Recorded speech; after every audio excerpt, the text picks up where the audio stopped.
2,000-year era of a global economic justice, a 2,000-year era of global Black African economic ascendancy, the era of the biblical third horseman, the era of Shango, the Yoruba Orisha of justice, the age of Aquarius. But how are we to know?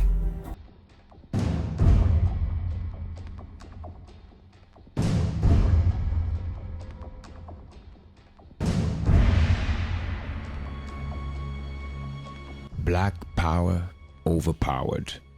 Is Africa sinking again? After the much heralded Africa is rising mantra since 1999? Why? And how is black power being overpowered? There's an ongoing global right-wing corruption propaganda that has secured regime change in Brazil and Nigeria, the two most populated black nations, while Ghana, Kenya, and South Africa conspiracies are ongoing. Is this a ploy to recolonize Africans? There is a global moralist propaganda against black people, corruption propaganda against African leaders that seek to change the economic status quo, and various moralist propaganda against the black diaspora in UK, leading to Brexit and the Tea Party and Donald Trump in the USA. The right-wing media has essentially dumped down the masses into an era of anti-intellectualism over the last few decades. The mass media has filled the masses with celebrity gossip, materialism, religion, and the scapegoating of minorities for the economic decline. Slavery stereotypes have been reinforced of a moral depraved black race that deserve all the negative they exhibit.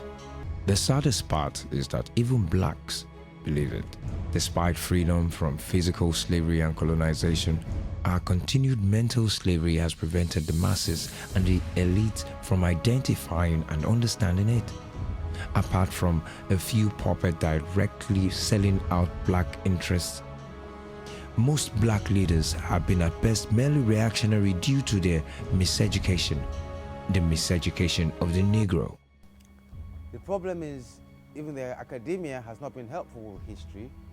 It has forgotten the cyclical functions. It just treats history as a linear function.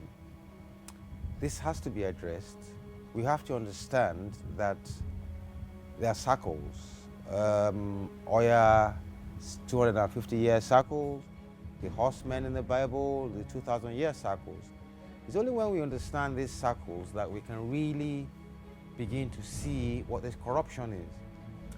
We've seen throughout Africa how corruption propaganda in the form of jihads made a whole lot of Africans lose their original African names and culture. It's an old trick. A better way to even understand it is when you look at the horsemen, the era of the horsemen, the second horseman, which is about the era of deception.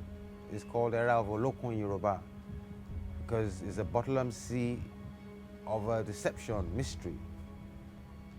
And unfortunately, this has gone on for 2,000 years. Religion, religious dogma, capitalist dogma, and so many dogmas that people keep on, that we've now lost ourselves. You can say we are now in an era of anti-intellectualism, being pushed by the right-wing media. We have to go back to the basic. We have to realize that southern Nigeria was the origin of humanity, and that there are only two groups in Africa.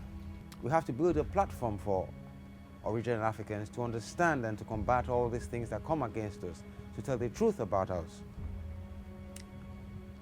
We have to go back from how we left Nigeria and spread throughout the world, all the way down to China, the Indus Valley civilization, Sumner, and all those civilizations were black.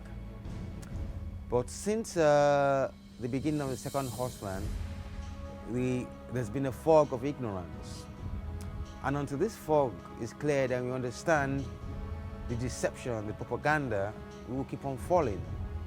And this is a problem why throughout, since the Haiti Revolution, where black people actually stood up and said no more to the exploitation, we keep on falling back due to propaganda. I mean, we show that we've had about 3 corruption propaganda in Africa since 1960. And we keep on returning to the same spot.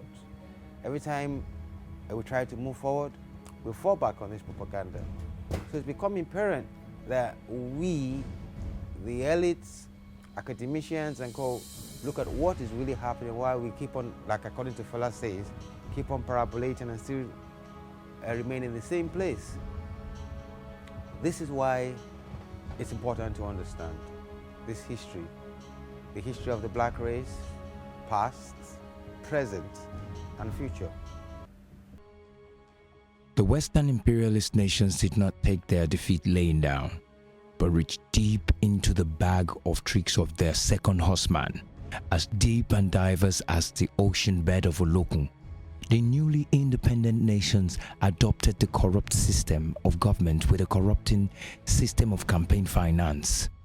All politicians were inherently corrupt, but the issue was using corruption allegation, either true or false, to secure regime change of populist African leaders. Having used the fog of tribalism to divide and rule, they now sought to divide and rule on a moralist platform by inspiring a global corruption propaganda, which they used to overthrow philosopher kings that fought for liberations with the help of their zombified colonial soldiers, trained and indoctrinated by them. By the mid-60s, they had perfected plans to overthrow Nkrumah, their arch-enemy, Balewa, the Prime Minister of African giant Nigeria, and Brazil's Goliath, who despite being white was viewed as too liberal and giving blacks a leeway. It is now public knowledge that the corruption propaganda was put in place by CIA agents posted to these countries. In Ghana, John Stockwell, a CIA agent who was used to amplify a gold bed scandal against one of Nkrumah's aides to discredit the entire government, leading to Nkrumah's overthrow and tipping of the nation into socio-economic and political turmoil. In Nigeria, a John Thorne was cited in Kaduna, where he fed false information to media houses still under the control of British American owners managers like Charles Sharp, the founding managing director of the New Nigerian. They were to provoke young junior soldiers in Kaduna like Nzegu into carrying out a coup. Most important was the use of Olusegun Obasanjo, a good friend of Nzegu, who flew in a few days before the coup and stayed with Nzegu. Obasanjo had fought for the imperialists in Congo against Lumumba and was fast becoming a trusted hand. Even after the coup, they continued to carry false news of ethnic cleansing against Northerners in the South, which led to reprisal in the North and culminated in a counter-coup and civil war that killed millions. The counter-coup was carried out by Northerners that felt that the British, through the Igbos, had reneged on the indirect rule arrangement that placed the Northern elite caliphate over and above other groups. The British allowed the French, Portuguese, and white South Africans to arm the Biafra breakaway territory while placing an arms embargo on Nigeria. They made it clear that the northern elites in power had no authority to cross the Niger River to take back territory they had previously colonized under the Southern Protectorate. When Murtala Muhammad, that led the counter-coup, crossed the Niger with troops, he was summoned to London and went on leave. An agreement was eventually reached with the understanding that the North will only rule a united Nigeria on British terms, which was that they will all be answerable to Obasanjo. Obasanjo was handed the weapons to gain the surrender of Biafra and its reunification with Nigeria. With us today, Colonel Obasanjo, and unfortunately the other field commanders are not able to be with us at this moment. But we have Colonel Obasanjo, who is the commander of 3 Marine Commando, who have been able to capture a number of senior secessionist officers, and he had brought them to Lagos to see us in order to let us have the acceptance of the spirit of one Nigeria.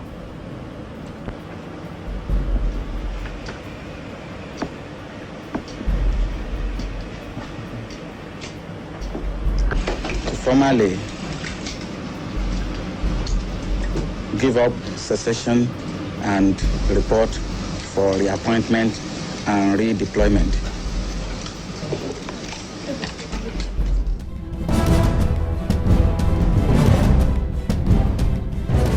Obasanjo and the northern coupists have held power ever since. Yeah, in terms of the question of loss of our independence to corruption propaganda, I remember that in 1966, the first coup in Nigeria was anchor propaganda, the Cardinal Zogu, and Igbo man who grew up in Kaduna, and who had the name Kaduna. I'm not discountenancing the fact that we have had CIA reports that showed that the coup against Nkrumah was sponsored from outside. The information was manipulated. Same in Nigeria. But it is also true that in the Western region, where we had the crisis from, there had been a leadership crisis in the government of the Western region. The soldiers that took power in Ghana, Uganda, Nigeria, Brazil, and many others were to destroy their economies. And within the next decade, they were bankrupt and on IMF debilitating structural adjustment condition, slavery 301. The Western imperialists held African countries to ransom, and some cases like Ghana and Kenya took over their central banks as they forced extreme devaluation and import licensing on them. Russia, in the belief of international communism, set out to build economic liberating socio-economic infrastructure like steel mills. Russia had built Chinese steel mills to set it on the course of industrialization after backing Chairman Mao into power. Russia offered to develop Nigeria's Ajaokuta steel complex. In the meantime, Nigerians agitate to return to civil rule, won by President Shagari, who also pursued industrialization. However, General Obasanjo, that handed over power to him less than 4 years earlier, inspired a corruption campaign through public letters written accusing the government of corruption and incompetence. The Shagari civilian government was overthrown, citing corruption and ethnic unrest, and in his place came General Muhammadu Buhari, one of the highest-ranking Fulanis in the 1966 counter-coup, who himself had been accused of corruption as an oil minister in the Obasanjo's government. Buhari was to stop the main infrastructural projects like Ajaokuta Steel Complex and chase out the Russians in what essentially was doing the bidding of the West in the Cold War. Also, Buhari was to destabilize the foreign exchange markets for a decade with his forex control and import licensing politics. Buhari was overthrown by Babangida, another of the 1966 coupists, on the grounds of human rights abuses and a destroyed economy that was to be derailed for 15 years.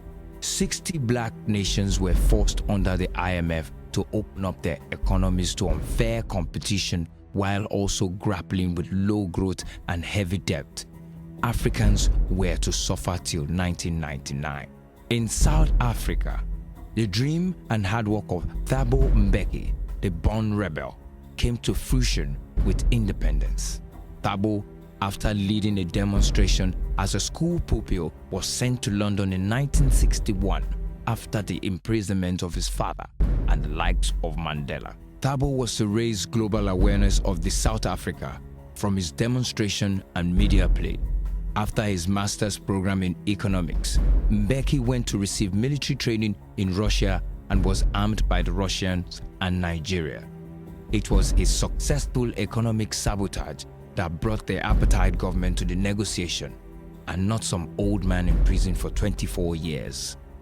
One good old man was Abdias Nascimento, that had agitated for Afro-Brazilian political and socio-economic rights, from his securing voting rights from the 1930s Through the 1940s, he went on exile to University of Ile-Ife when the soldiers took over and the intellectuals fled abroad. Nascimento came back to be the sole Afro-Brazilian on the Constituent Assembly for a new constitution, which he agitated to have Afro-Brazilian cultural and economic reparation through the empowerment of the Ministry of Culture.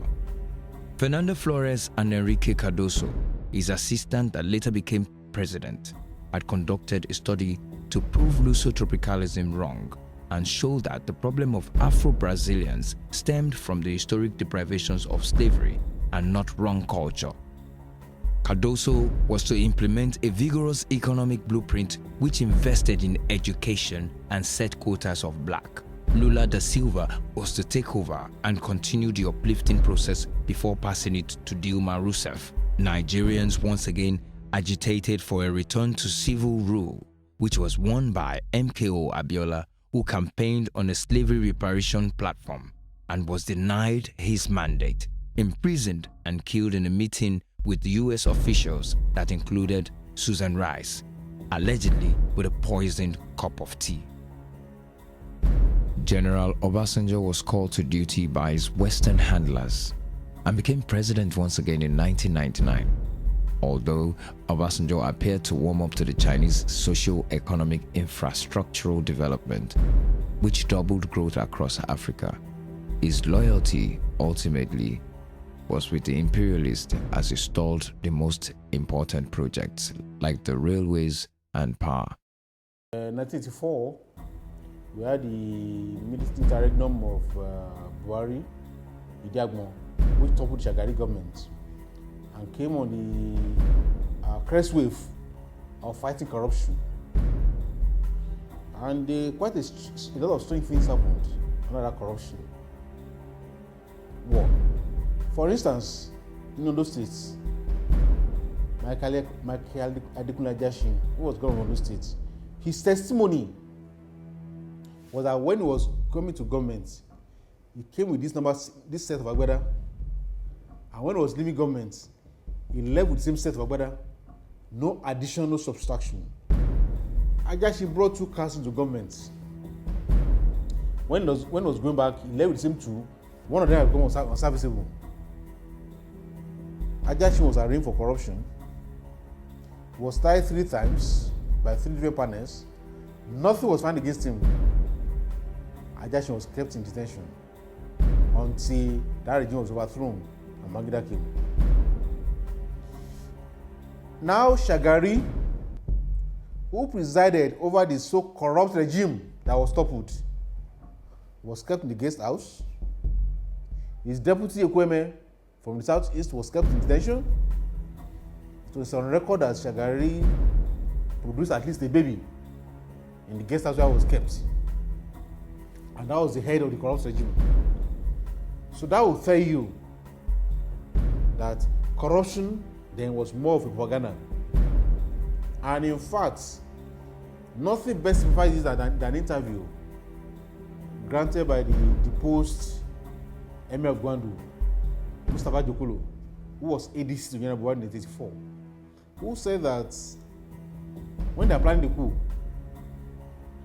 they commissioned a team to give them a blueprint for governance after the coup.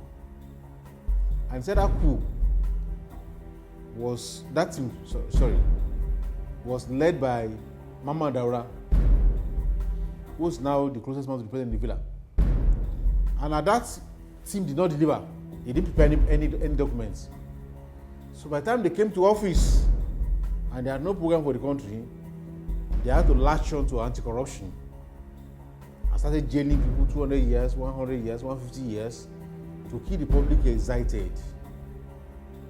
And that within that you can see the context in which Anajashi, who was blameless, was kept in detention, while Shagari, who headed the corrupt government, was kept in a guest house. By 1999, African economies were comatose due to 2 decades of debilitating debt, closed mines, and other economic infrastructure. China, needing to stimulate its economy that had reached a plateau, chose international infrastructure development instead of sending its youth to war to stimulate its economy like the Western imperialists send them to build infrastructure. China offered lower rates than those obtained on the global market, offering commodity swaps options to pay for its infrastructural development service. This saw doubling of the African economy from 4.4% to 8.8%. Zimbabwe had turned to China after the fallout with Western powers, especially British Labour Party that reneged on their Lancaster Agreement. Western sanctions destroyed Zimbabwean economy after its war veterans expelled white farmers. But China was able to turn it into one of the fastest growing economies, building one of the largest diamond mines. The rest of Africa was to first clear their tables of debts with the NEPAD agreements before accepting Chinese developmental efforts. Within the first decade of the millennium, Chinese investment multiplied and surpassed the US or UK investments as they built roads, railways, factories, mines, and other economic infrastructure. China was to make its largest foreign investment in Nigeria by offering to build and finance a new railway system. It was Hillary Clinton that raised the alarm that the West had been caught sleeping as Chinese investment rose from $4 billion to $20 billion, while that of the US stagnated. This was the start of a new Cold War, this time against China and any African leader that took its infrastructural development. The new Cold War was to be fought through arming Islamic terrorists, sabotaging African currencies and economy, and the CIA-inspired corruption propaganda to embarrass any Chinese-friendly African leader. Nigeria's President Goodluck Jonathan, Kenya's President Uhuru Kenyatta, Ghana's President Mahama, South Africa's President Jacob Zuma, and others fell into the category for regime change. Also, Brazil's President Dilma Rousseff, pursuing a policy of uplifting of Afro-Brazilians, was marked for regime change. President Goodluck Jonathan of Nigeria was painted as clueless and corrupt despite placing Nigeria on a route to industrialization by increasing electricity generating capacity, privatizing over 115 government functions, starting the most roads and railways, while attracting the most foreign direct investment in Africa. He was denied the credit of building several gas plants, with a sabotage of gas pipelines to power them. A local terrorist group, Boko Haram, suddenly became global contenders as one of the worst terrorist groups. Shortly after meeting between Susan Rice, the US security advisor, and the northern governors, the Chibok girls' kidnapping occurred under suspicious circumstances, while the governors decamped from the ruling party to form a new party called APC. Teleguided by David Axelrod and the Western powers, for the first time ever, the US president directly addressed the Nigerian electorate.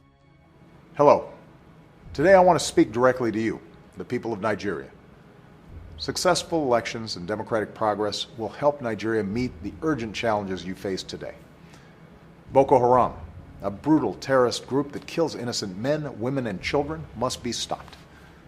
Hundreds of kidnapped children deserve to be returned to their families. Nigerians who have been forced to flee deserve to return to their homes. Boko Haram wants to destroy Nigeria and all that you have built. By casting your ballot, you can help secure your nation's progress. Insinuating they should vote out President Goodluck. Once again, General Obasanjo, the Western imperialists' #1 point man in Africa, was behind a corruption propaganda against the presidents of Nigeria and Ghana. General Obasanjo launched the attack by writing his infamous letters known to bring down all governments since the 80s, falsely claiming gross incompetence, corruption, and plans by Goodluck to launch political assassination through special trained snipers. Lamido Sanusi, the CBN governor, who had been put in place by the previous Yar'Adua regime to tarnish the government in a way that was tantamount to financial jihadism, falsely declared that over $40 billion was missing. NNPC shipped $67 billion worth of crude. They have repatriated, or we have established that $47 billion has come back to the Federation. There is a $20 billion that has not come back. The burden of proof is on NNPC. We are indeed pleased that the forensic audit exercise has been concluded successfully, and the report has clearly vindicated our long-held position that the said unremitted crude oil revenue or missing oil revenue was a farce from day one. Let me emphasize that there is no money missing. No money missing. Lamido had earlier launched an attack against the banking industry that he was meant to protect by criminalizing debt and sacking bank directors that he had earlier clashes with. Sanusi also launched an attack against the legislature, wrongly claiming that they gulped 25% of the national budget. In order to play tribal sentiments in line with the second horseman Olokun era, Sanusi has admitted that he was instructed by General Obasanjo to give Governor Amechi Goodluck's tribesmen to disseminate the unproven allegation. Amechi was to address the global press while being visited by US government officials to give the story legs. Sanusi's pivotal role in the corruption propaganda as a financial jihadist earned him the emirship of the largest northern city, Kano, while Governor Amechi won the Minister of Transportation despite the mismanagement of Port Harcourt's metro line. It was a sad sight to see General Obasanjo, who had held real power since 1966, attack the new young president who was a toddler when he launched his first corruption propaganda. The House of Representatives corruption as a recurring factor in Nigeria again came under focus on Wednesday, with former President Olusegun Obasanjo blaming the President Goodluck administration and the National Assembly for promoting corruption and poor governance. He said the increasing corruption under President Jonathan had damaged the economy, warning that in the future we will have a budget that cannot be funded. Obasanjo is entitled to his opinion. The question is, who respects the opinion of a liar? Despite he and his northern cabal being the most corrupt, Obasanjo once again sided General Buhari into power. General Buhari was never true opposition, but put in place to block true northern opposition and to act as Obasanjo's king in waiting.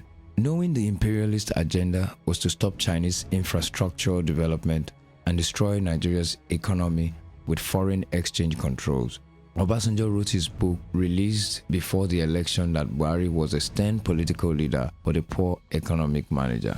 This was a small print cop-out and exit strategy, as the plan was to bring Buhari to destroy the economy and ease him out of power on the excuse of human rights abuses. In the end, Obasanjo and the West will look like saviors, while Buhari would also look good claiming corruption fought back.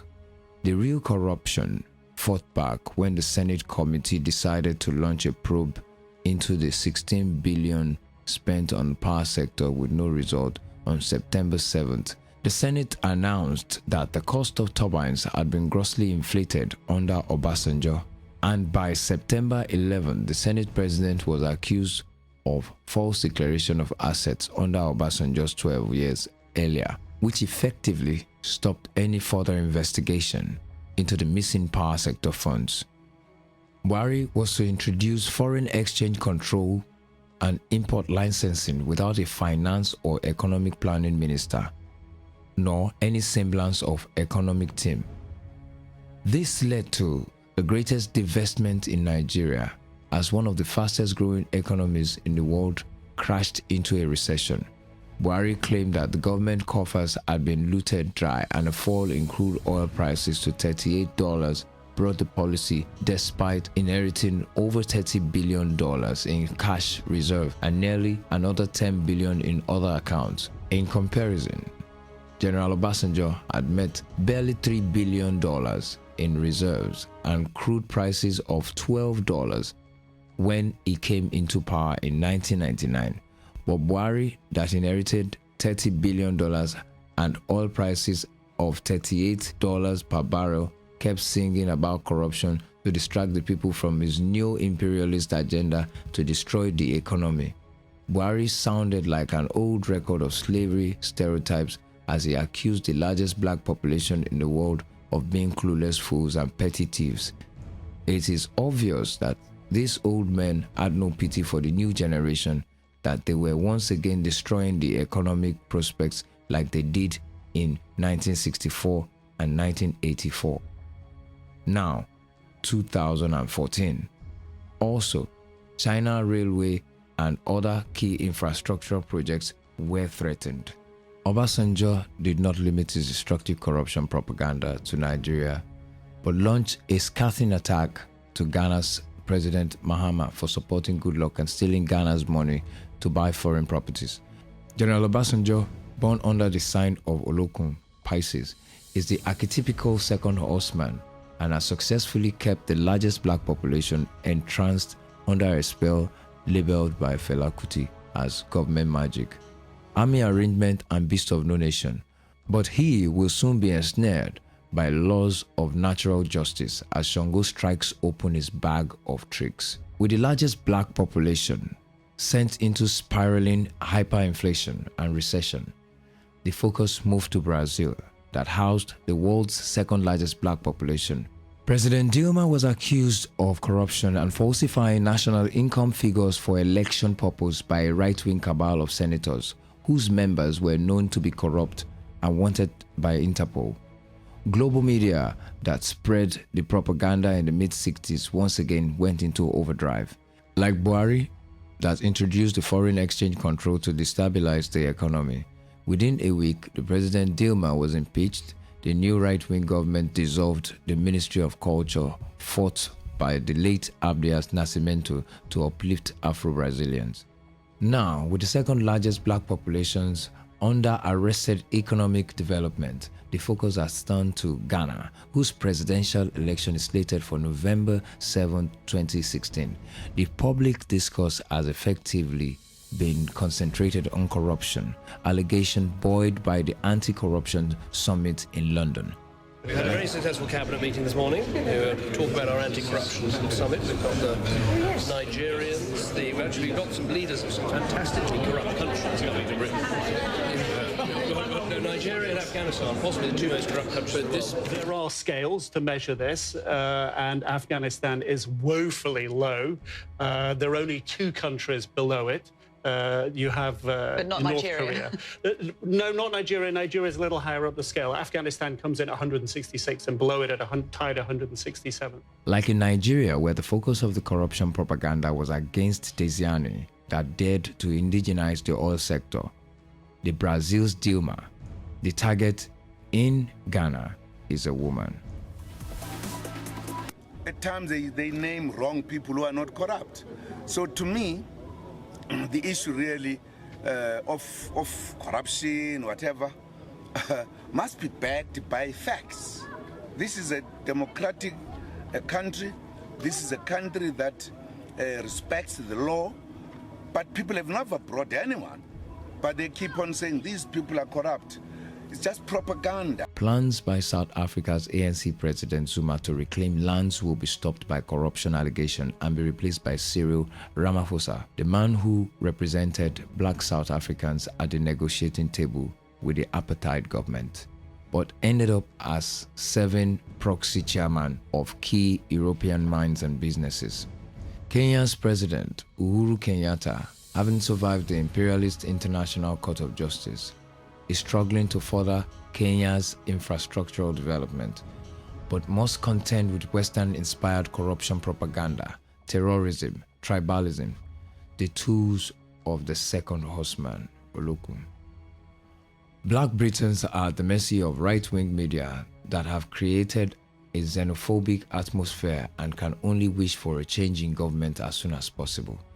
African Americans are also facing a reversal of their progress if Donald Trump wins. Although, a win by Clinton is not much of a difference as blacks are slated for arrested development across the world. It is necessary that we point these things out because not only is there a corruption, a propaganda, it works to destroy our economy. The first thing Major General Buhari did when he came into power as the president was to introduce the foreign exchange controls. In 1980, or during the 80s, over 60 black countries from Nigeria to Ghana to Kenya to Jamaica introduced these controls. Not one single one of them was successful. So it is strange that immediately General Buhari came into power without an economic team, without a finance team. He introduced this policy which destroyed Nigeria's prospect. Up until when he came into power, Nigeria was growing at 7%, and it was predicted that it will be the fastest growing economy for the next 40 years, eventually overtaking America. This would have uplifted the black race. But no, they brought the corruption propaganda and introduced an economic destabilization policy. That same propaganda corruption has been well used in 2015 to the extent that, the whole narrative of the election period was the fact that, there's corruption. Corruption is killing Nigeria. If you don't kill corruption, corruption will kill Nigeria. And the whole country was wired up. Yes, we must fight corruption. The anti-corruption war is here. Change is here. Of course, the propaganda was so strong. It's now 1 year after the elections. Yes, we have seen a few people being made scapegoats. We have seen that corruption is waxing stronger. It is the myopia on the part of our leadership that makes them not to realize the danger. Look, I'm with you on that point that, look, in May last year when the Jonathan administration exited, Nigeria was regarded as Africa's largest economy. It was the 26th largest economy in the world. It had a growth rate, a GDP growth rate of over 6%. Let us say that corruption had taken place at that time before the exit. It is not after the exit that the corruption started. So the economy had been growing. Inflation was, I think, less than 8%. But within a year, we had moved from being the 26th largest to, I don't even know, we have no rating. We are not even the 6th largest in Africa now. We have been overtaken by others in less than 1 year. The GDP growth rate has shrunk to less than 1%, 0.36 at the last time. Inflation is now a double digit, over 15%. And employment close to 31%. But there's no doubt about the fact that the kind of economic control that was brought in terms of forex and the rest was deliberate policy to achieve few things. First of all, to empower the forex speculators. And we know those who are mostly engaged in it. So, for the first year of this agreement, what's going on was that they give $1 to the Malam boys at 187 naira. They will now go and sell to the Igbo spare part seller at 350, 380 to go and import foreign spare parts. Now, the guy that has gone to collect the money from CBN to sell to the Igbo guy or to the white businessman, he has made almost 100% of the money. What can that person, by the time the person bring in his goods, he cannot make any profit. That's why today, most of the boys that were selling spare parts in Lagos, they've gone back to the east. They have not joined the IPOP because they have become useless. They have nothing to do. Most of the industries that are closed down today, where are they located? They are located in Lagos and other places in the south. There's no serious industry in the north, anyway, in the first place anyway. So they are missing nothing. So I believe that this policy was targeted at emasculating the industries to ensure that we homogenize the entire country, because when people are reduced to the level of hunger, where they are begging for food, looking for what to eat, they are easier to control and dominate. Even the whole question of corruption that we were talking about before is deliberate. They created a system that allowed people to be able to steal enough money, and then when you are stolen, you become pliable. If they have to sit down, you can sit down. If they have to get up, you can get up, because they open book for you, you're a thief. Interesting, you can see that even in the last 1 year, have we jailed one person for corruption? The whole corruption thing is to put people to submission, to cow them, so that if you want to talk, they say you know you are corrupt, you are stealing money. And in fact, they created a system that allowed people to expose people to stealing. So both the currency propaganda and the currency control regime will create an atmosphere for domination and control. In my humble opinion, have never been helpful in kickstarting a prostate economy. Because you see, what controls do is to ration administratively a scarce resource. If it's foreign exchange, some ministry or department rations it to all the various businessmen who want foreign exchange, and individuals want to pay tuition fees for their children abroad. Now, the organization rationing the foreign exchange hasn't got perfect information or knowledge of the parameters that should govern resource allocation. So, with the best will in the world, it's going to make a mess of the allocation of that scarce resource, because he hasn't got all the information he needs. Even the most advanced economists, they don't have all the information required, not to talk of here, where there is little or no information at all. So, to start with, we should have the humility to know that we don't have the information required to make a fair job of rationing a scarce resource. Historically, it has been counterproductive. Let me give you an example within my own experience. When I was in the public service and the Civil War broke out, the federal government, which I then served, set up what they called Import Quota Allocation Committee to ration foreign exchange through import licensing.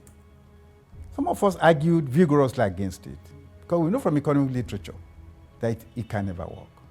That the more controls you have, the more corruption you are going to have. But the prevailing view at the time, don't forget it was a military government, was that rationing must be the solution. And so the Import Quota Allocation Committee was set up. And applications will come, we will sit down and look at them. On what basis were we approving foreign exchange for every licensed seeker? We asked them to give us their turnover figures. They will give you whatever figures they had. You had no way of checking. So at best, we did a job that was very rough and imprecise. And quite often, those companies that had contacts in the Ministry of Trade or wherever the thing was being done got very large allocations, excessively large in relation to their scale of operation. While others that are very large but had no access got very little allocation, and they could not fully utilize their factory facilities. So all this created a lot of confusion and non-optimal allocation of resources. I give you two examples. I have not named the companies. When I was managing director of Nigeria Merchant Bank, that bank had several customers seeking foreign exchange. Two of them, this was after I left government, two of them, one had a turnover that was at least 4 times the size or the turnover of the other company.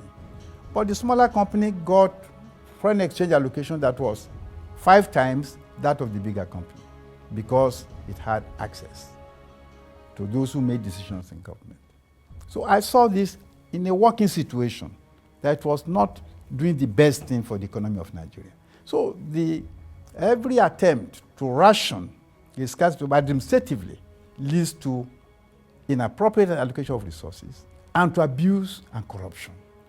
My worry is that Nigeria, unfortunately, the way it is configured and the way it is run, the way the politics is organized and played, makes it almost extremely difficult for credible, patriotic, and sincere leadership to evolve. We must, I'm choosing my words very carefully, credible, patriotic, and sincere nationalistic leaders to emerge. In any case, what about corruption? That's how this we should have done. For instance, we will have seen electoral reforms. Because most of the people who are stealing, political officers who are stealing money now, they are recouping what they spent with last elections. And they are saving for the next elections. And I want to say it, there is no political party in Nigeria today, either PDP or APC, that can bring out the statement account of the funds spent for the elections and the sources of those funds. Because it's not honest funds. They are stolen funds, corrupt funds for all the parties. We have done nothing to change that structure that ensure that it's only those who are stealing money that can contest elections. We are still going to run elections. We are running elections. We are still going to run elections based on that structure. We have changed nothing. We have not modified. We have not done any institutional reforms. The entire architecture of corruption is there. We are putting the security on a trial. That it disposed of billions of naira for security, for election, for this one and for that. Check this year budget. How much have you voted for the present NSA? To do what? So that tells you it's corruption, propaganda that's going on. It is strange that somebody could carry out a trick, a corruption propaganda, 3 times without our elders, our intellectuals pointing it out. And this is what has happened.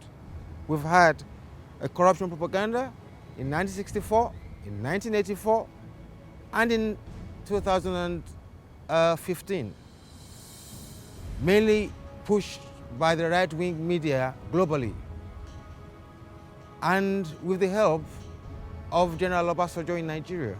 In all the phases of corruption propaganda in Nigeria that we have talked about, Obasanjo has always been involved. Because before the military struck in 1984, he was writing copiously about corruption in Nigeria. And of course, before in 2015, you know the role he played. Shouting corruption on the rooftop. Where is he today?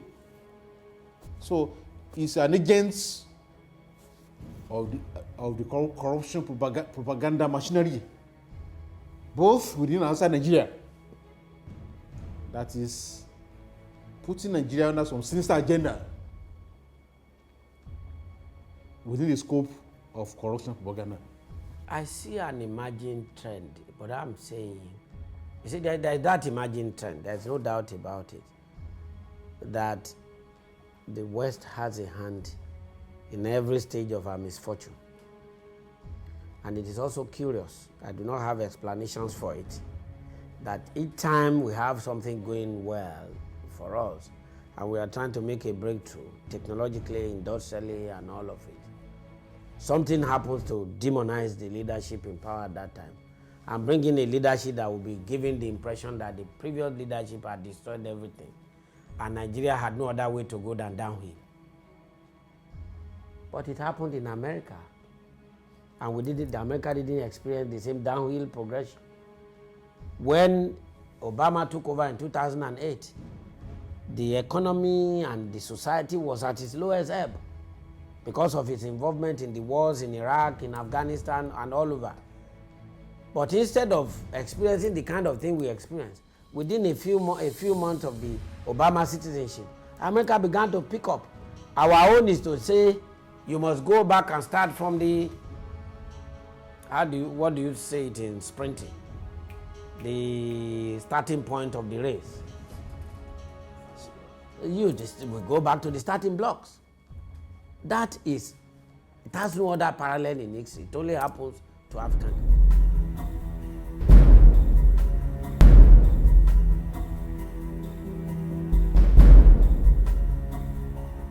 Africans in Haiti were the ones who started the slave revolts that led to the total end of slavery across the world.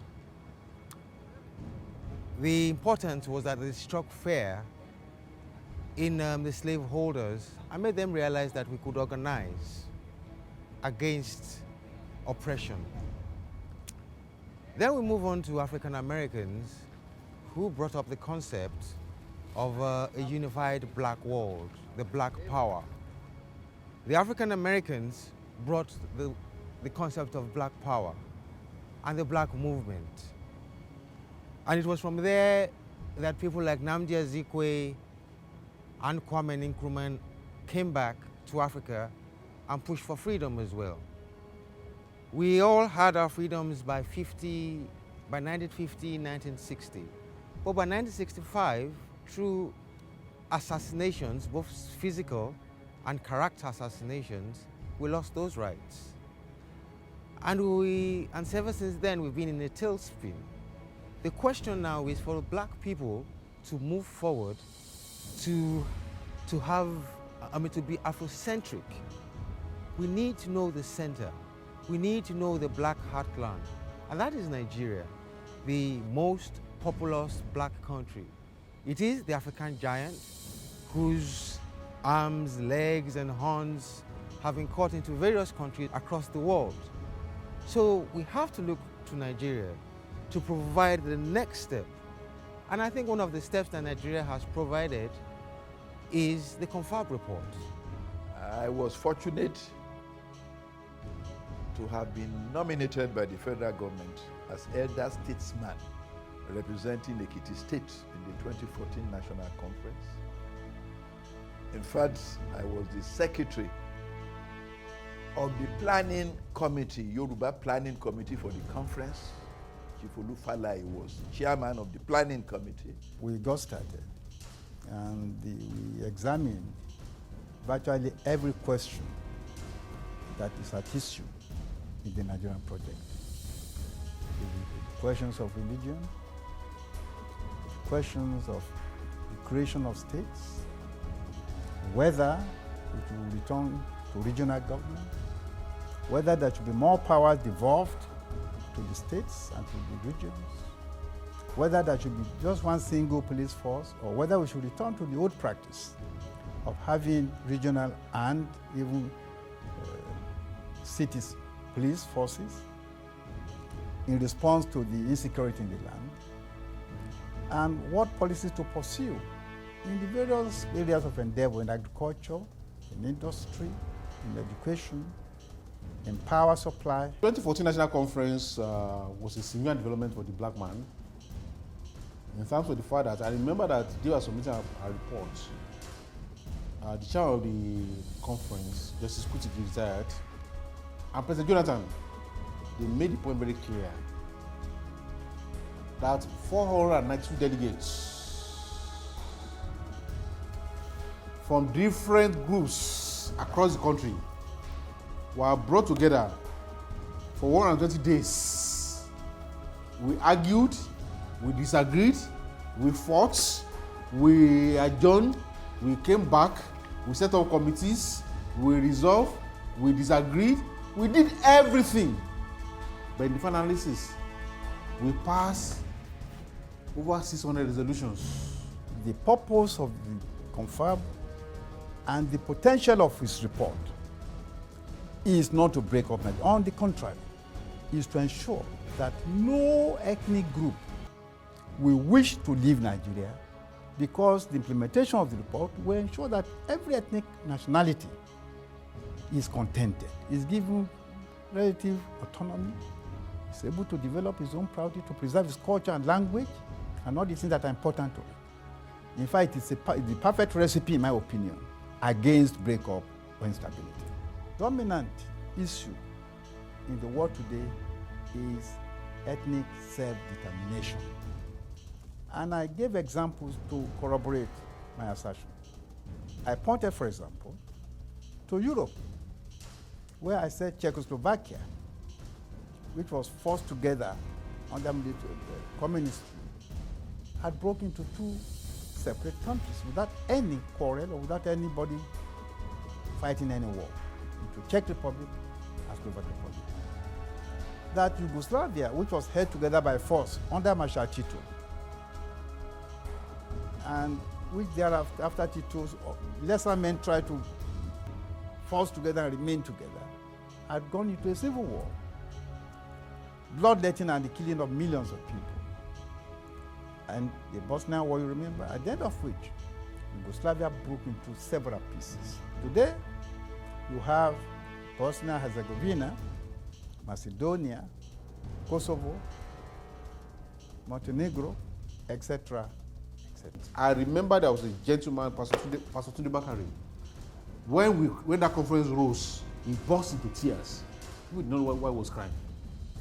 Because we know the sleepless night we spent, moving from one caucus to the other, behind the scene, trying to build bridges, consensus, to arrive at these decisions.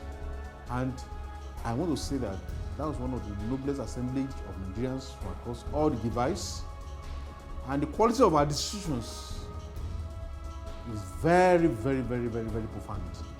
To the extent that many of the problems we are seeing today in Nigeria, if we implemented those reports, would not be them. This is the beauty of that report. And that is why I said before that it represents, in my humble opinion, the best way forward in this country and the best hope for survival and development and progress in this country. The Confab report intends to give black people the freedom for the first time. The British and the French only gave their creations independence, not the people. Now, the people want the independence.